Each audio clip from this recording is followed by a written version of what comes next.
New ইয়র্কের Jackson Heights থেকে আপনাদেরকে স্বাগত জানাচ্ছি। আমি খালেদ মহিউদ্দিন। আজ আমরা একটা বিশেষ সাক্ষাৎকারে আপনাদের আমন্ত্রণ জানাচ্ছি।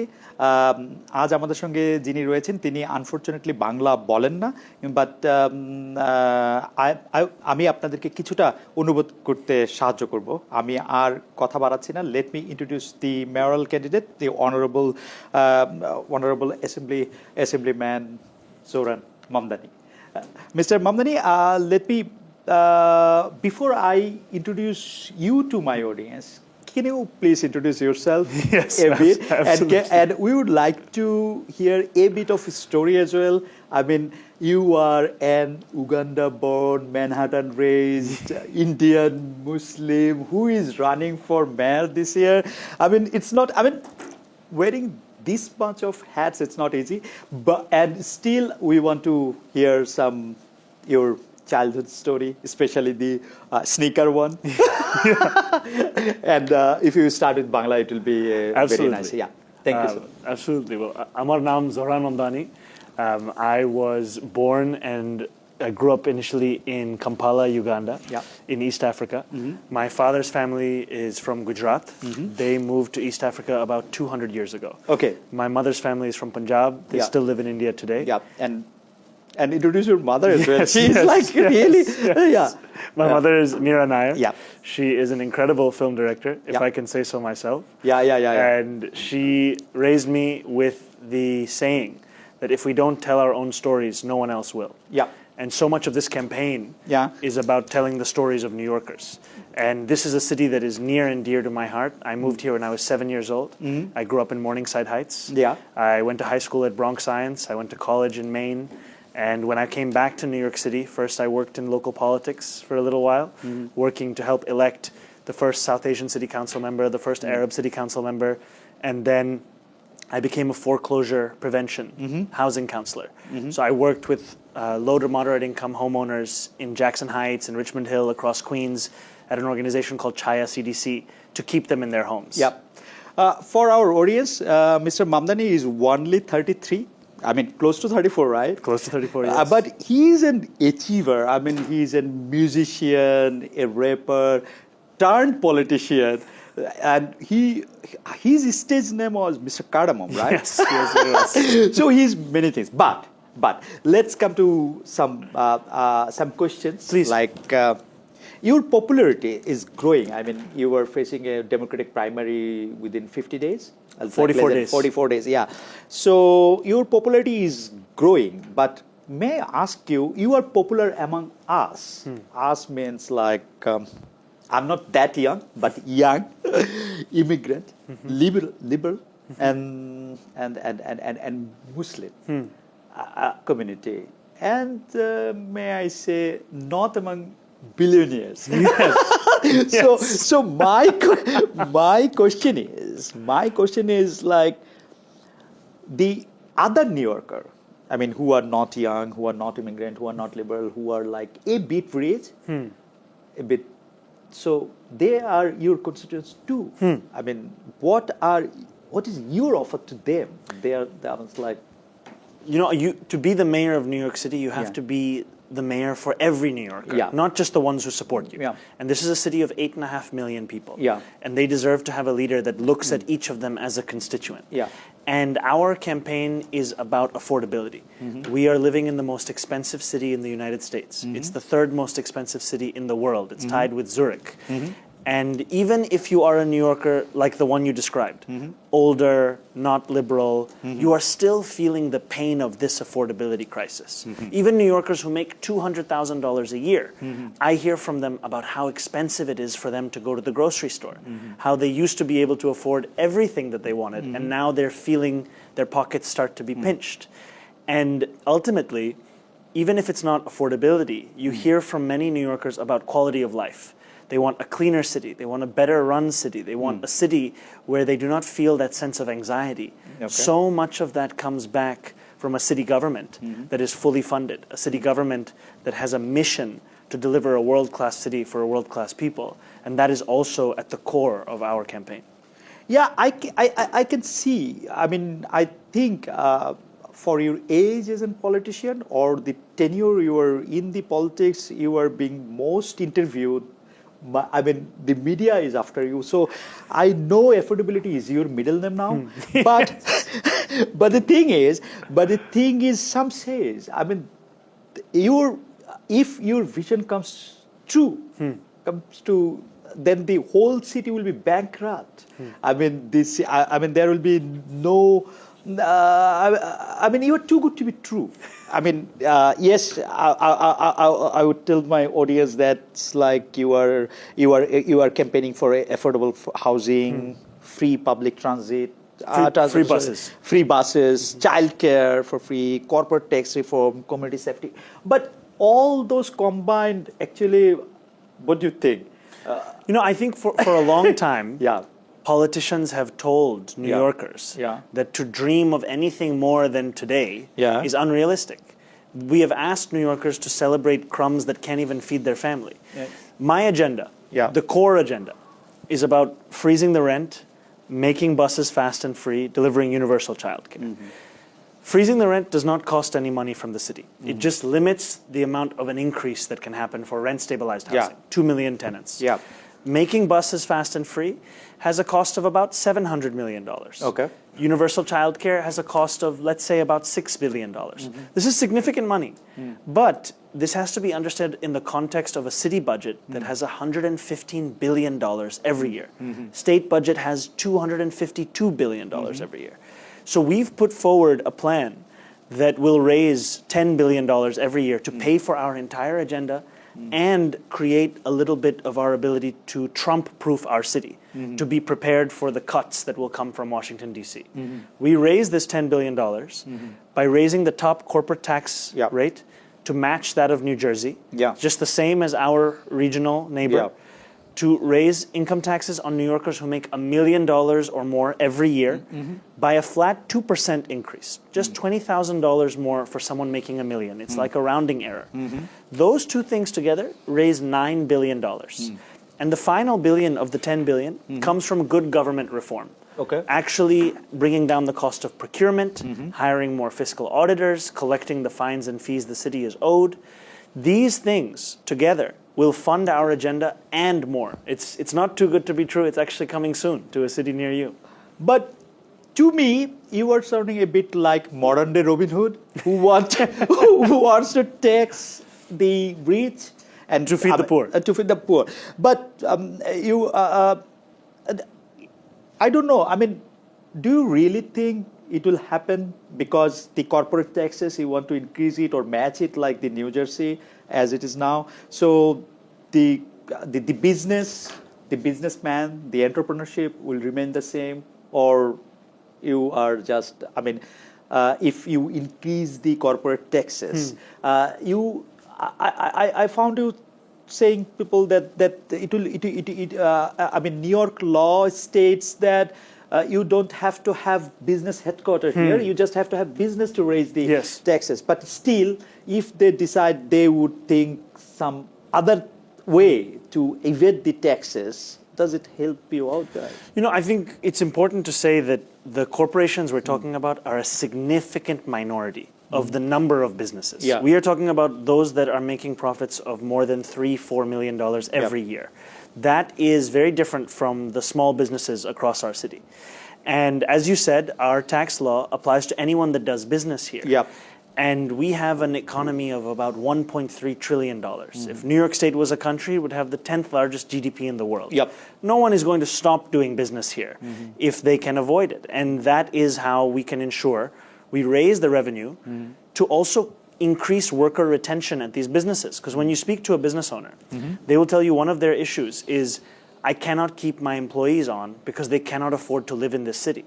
This is money that will make this city more affordable for their workers as well. And this is money that I know we can win because when I first got to the state assembly in 2021, we had a governor, Andrew Cuomo, who did not want to raise taxes on corporations or on the wealthiest New Yorkers. We overcame his objections and we raised about $4 billion in new revenue. Yeah. That fight is the same fight we won then that we're going to win again. And I've had the experience of doing so, and I will deliver it once more. Yeah, I mean, hearing the name of the ex-governor, your rival now.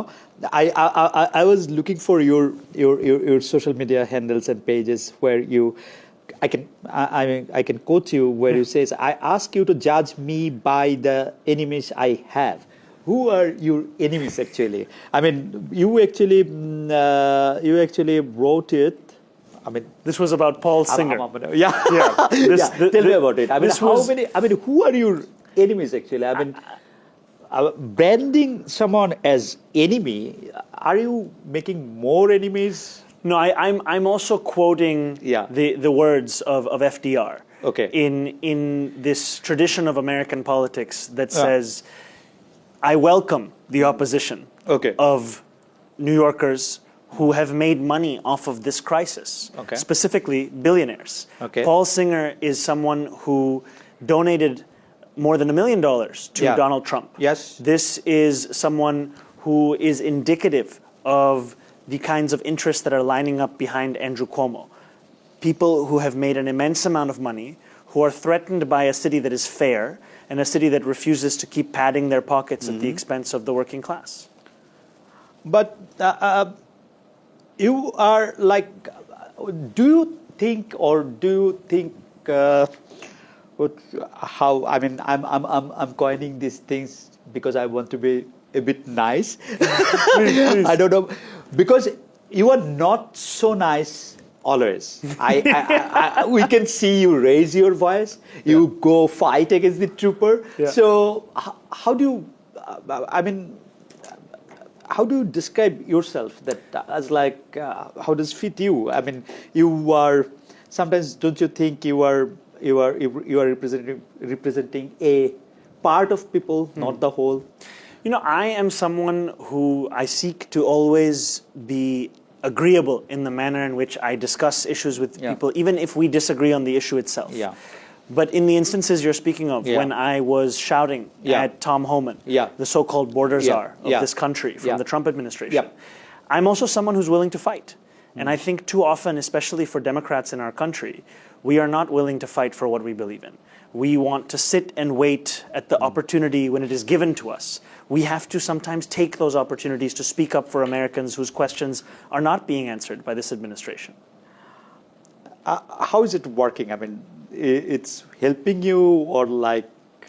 I think I've heard from many New Yorkers that they want someone who will stand up to Donald Trump. And they were taken aback when Andrew Cuomo announced his campaign, and he first described Donald Trump as a fellow Queens boy, as someone he could get along with. And what we have said is, when Donald Trump wants to arrest New Yorkers on the basis of their background, or whether they're Palestinian, or they're undocumented, or they're trans, whatever it may be, if he is attacking those New Yorkers, we will stand up for them.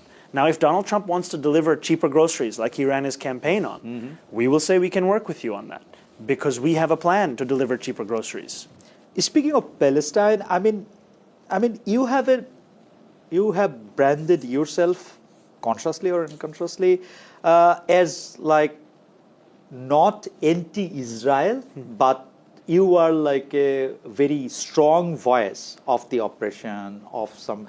So what do you think? I mean, but in one interview, you actually stated that if Mr. Netanyahu, the Israeli Prime Minister, comes to New York, and if you were mayor at that point of time, you would arrest him, or you would make him arrested. Though United States of America didn't sign the ICC, it's not the signatory. So how do you, explain that, and or my apprehension is, don't you think that you would lose some support or lose some ground? I think what we've seen is, in this country, too much of our politics is inconsistent. People do not know what to expect of a politician, because a politician picks and chooses which issue they're going to apply the same values for. And what I've said is we need to have a consistent politics. If we're speaking about freedom and justice and human rights, it also has to apply to Palestinians. And when I was asked by Mehdi Hasan what I would do if Benjamin Netanyahu was to come to New York City, my answer was to bring our city in accordance with international law. Benjamin Netanyahu is someone who is being charged by the International Criminal Court with genocide. Yeah, but United States of America is not. It's not a signatory. Yeah. But what we've seen in the past is you have mayors, you have local officials who have seen the contradictions in national law, and they have stepped forward to show the leadership that is missing. And what I would do is to show that same leadership. Because if it is enough for Canada to say that they would not allow Netanyahu to come, we cannot allow our nation to continue to be out of step with that law. And it takes leadership sometimes at the local level to show what it would look like to be in accordance. I mean, I actually heard saying you that only 50% of New Yorkers actually know you. The other 50% might not know you that much. But don't you think that your position, like against Mr. Netanyahu or pro-Muslim or pro-immigrants, actually the other 50% of the New Yorkers might not like you that much? You know, I'm confident because what we've found is whenever people start to learn about the campaign, they tend to support the campaign. Okay. We are in second place, as you said, with only 50% of New Yorkers knowing who we are.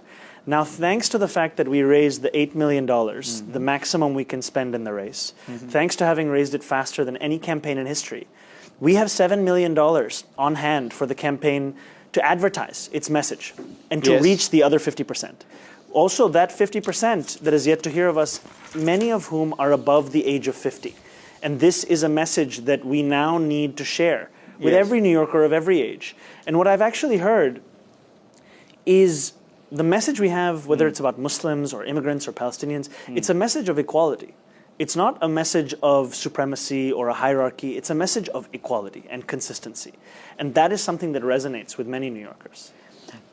Don't you think, as you are, I have started, like, you actually fight for what you are. You like the world as you are. I mean, for instance, a good-looking Arab, Indian, Colgate smiles politician who is liberal, who is young. But the world is different. And the New York is like the headquarters of the differences. So don't you think, I mean, you are popular among you? No, not everyone. I think there's not enough of me to be in second place. I think there are many more New Yorkers who support us because they see themselves in our policies. I'll give you an example.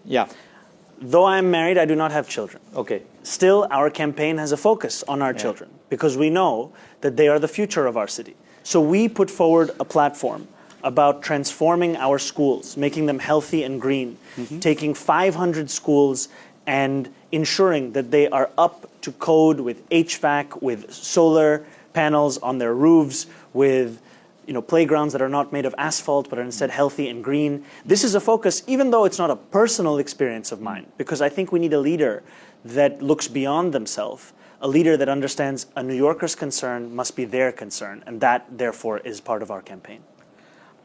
I mean, can I get back a little? I mean, can you explain me a bit democratic socialism to you? What is democratic socialism? To me, it is the belief that every person deserves to live a dignified life. And it is the responsibility of government to ensure that they have that dignity. So what that means is in this city, you see, we have some things we agree we need for a dignified life. We believe we need public education, K through 12, public transit, libraries, sanitation, fire department. But there are other things that we know are just as necessary. But we say it's okay if somebody is priced out of it.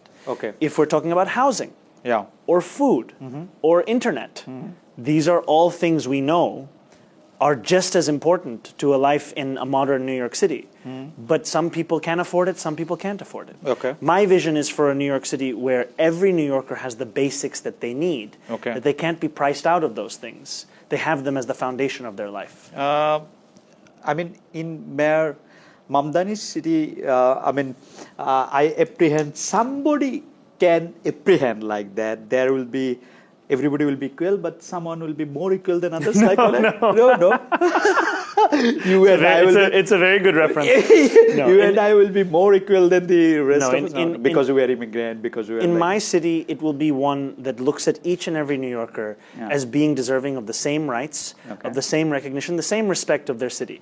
And it's a city that will look to raise the floor for what life is like in this city, that will ensure people can afford to live here. But it's also a city where our small businesses are flourishing, where our industries are one where workers can afford to stay and be a part of them. And in the next weeks, we're going to be putting out a proposal for how we can make it easier to start a small business, to actually continue to be in business.